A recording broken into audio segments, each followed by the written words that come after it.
Hello everyone, and welcome back to Rules as Written Character Builds. This December I wanted to do something special and try to bring the classic YouTube tradition of Vlogmas to my channel. So, introducing Buildmas. I'll be releasing one new build every weekday until Christmas, and on Christmas Day we'll be doing a double feature. Since this adds up to exactly 20 videos, I thought it would be fun to go from levels 1 to 20, with each episode being a build designed to operate at that level. For today's video, we just leveled up to level 6. And I wanted to make an area of effect damage based spellcaster, and for that I decided on the Evocation Wizard, an old classic. But wizards suffer a bit in the bonus action department, so I wanted to choose a species that gives us something to do with our bonus action, and I landed on the Orc, who using their Adrenaline Rush feature can dash as a bonus action. Aesthetically with this one, we're veering away from the classic fantasy Orc and heading more in the direction of a Warhammer 40,000 Orc, lustful for war, explosions, violence, and the wah. So, for Buildmas Episode 6, now introducing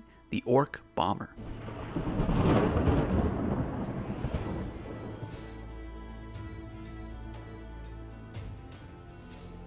With these videos, I focus only on the features that either play into the character fantasy or are necessary for the mechanical play of the build. For this reason, you'll often see me skip over class features. That's just me trying to stay on course and keep these videos to a reasonable length. I also try my best to play into the backwards compatibility of the 2024 rule set, so I use content from prior to 2024 as long as it hasn't been reprinted. Now, for the build, let's start with our ability scores. A good wizard needs a high intelligence, but this is an Orc Wizard, so we can't dump strength. And for effectiveness sake, we're going to want a good constitution and dexterity. So in the end, I decided to take the standard array. Here's our stats. A strength of 12 and a dexterity of 14, constitution of 13, intelligence of 15, a wisdom of 8, and a charisma of 10. For our origin feat, I thought about taking tough to make our orc believably tough, but I thought it might actually be funner to have our orc wear a blue robe to make sure he's especially lucky. So we're going with the merchant background, increasing our intelligence by +2 for a 17, and our constitution by +1 for a 14. Merchant is a bit of a weird choice for this type of battle mage, but remember that orcs have a thriving economy built around the trading and bartering of teeth. So it's not a stretch to say that our weird boy wizard has a side hustle, selling the scorched teeth he pulls from the charred jaws of his victims. Now this background gives us the origin feat Lucky. We all know and love Lucky, but let's take a look at it one more time. You have a number of luck points equal to your proficiency bonus. You regain expended luck points when you finish a long rest. When you roll a d20 for a d20 test, you can spend 1 luck point to give yourself advantage on the roll. When a creature rolls a d20 for an attack roll against you, you can spend 1 luck point to impose disadvantage on that roll. An extra 12 hit points would have been nice, but I think this one feels more on point for the absolute Mad Lad Wizard that we're creating today.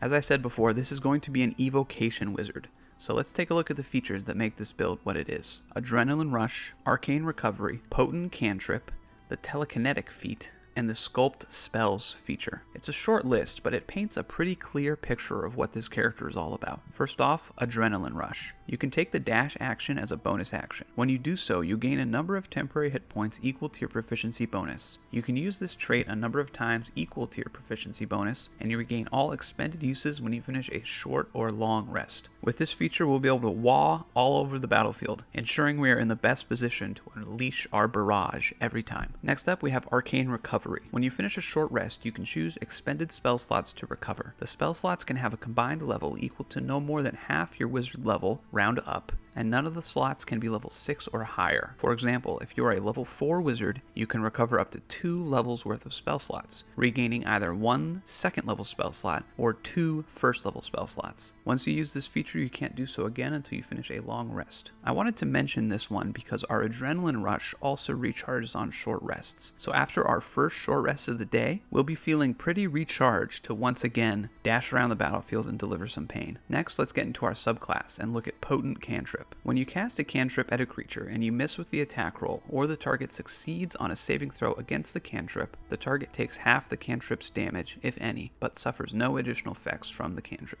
Missing with cantrips isn't so bad anymore with this one, and our area of effect cantrips are going to start to look more like leveled spells in regards to their consistency of damage. But of course, the best feature we get from this subclass, the one that we're here for, is Sculpt spells. You can create pockets of relative safety within the effects of your evocations. When you cast an evocation spell that affects other creatures that you can see, you can choose a number of them equal to 1 plus the spell's level. The chosen creatures automatically succeed on their saving throws against the spell, and they take no damage if they would normally take half damage on a successful save. The melee boys in your group can feel safe knowing that you're not going to be scorching their bottoms with your fireballs. And lastly, let's look at the feat that we picked up for this build, Telekinetic. Increase your intelligence, wisdom, or charisma score by 1 to a maximum of 20. You learn the Mage Hand spell. You can cast it without verbal or somatic components. You can make the spectral hand invisible, and its range and the distance it can be away from you both increase by 30 feet when you cast it. The spell's spellcasting ability is the ability increased by this feat. As a bonus action, you can telekinetically shove one creature you can see within 30 feet of yourself. When you do so, the target must succeed on a strength saving throw. DC equals 8 plus the ability modifier of the score increased by this feat and your proficiency bonus, or be moved 5 feet toward or away from you. I'm sure a lot of you were expecting Elemental Adept here, and I almost went that route, but since Warhammer 40k Weird Boys get their powers from being psychic, I thought we should honor that with the Telekinetic feat. Plus, we're not only going to be focusing on fire spells with this build, we're going to pick up any area of effect damaging spell we can. Plus, a consistent use of your bonus action on a wizard is really great. For those rounds where we don't need to move, we can instead push people. Alright, and those are all the features. But what would a wizard be without their spells? So let's take a look at a few spells that I recommend for this build. First off, for cantrips, we definitely need Firebolt to cover our staple range damage attack. And let's also pick up Shocking Grasp for our melee damaging attack. Of course, Telekinetic is going to give us Mage Hand for free. Then let's grab a few area of effect options. I'm thinking Acid Splash, Thunderclap, Sword Burst, and Create Bonfire. As for leveled spells, let's start with Absorb Elements and Shield so we can protect ourselves, and then pick up Burning Hands, Ice Knife, Fog Cloud, Tasha's Caustic Brew, Thunder Wave. Next up is a personal favorite of mine, Agonizar's Scorcher. And then we can also grab Melf's Acid Arrow, Scorching Ray, and Shatter.